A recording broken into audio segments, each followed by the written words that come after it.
Hinaan mo basahin ko para sa ating handang tibok. Ano ang pinakamagandang bagay dito sa Tayabas at paano mo ito ibabahagi o ipagmamalaki sa ibang lugar na iyong mapupuntahan? Ulitin ko.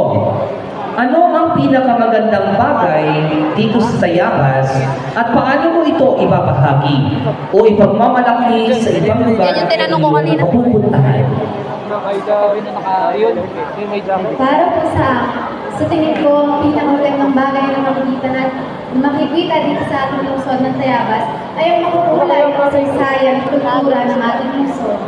Sapagkat maaari natin sabihin sa mga tao o sa ibang tao ang tunay na ganda na mayroon ng ating lungsod. Paltan mo.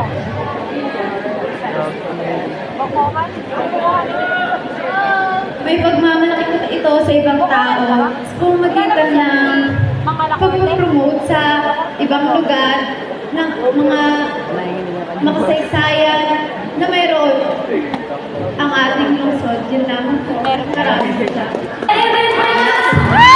Yes, thank you very much, Juliana Inuela.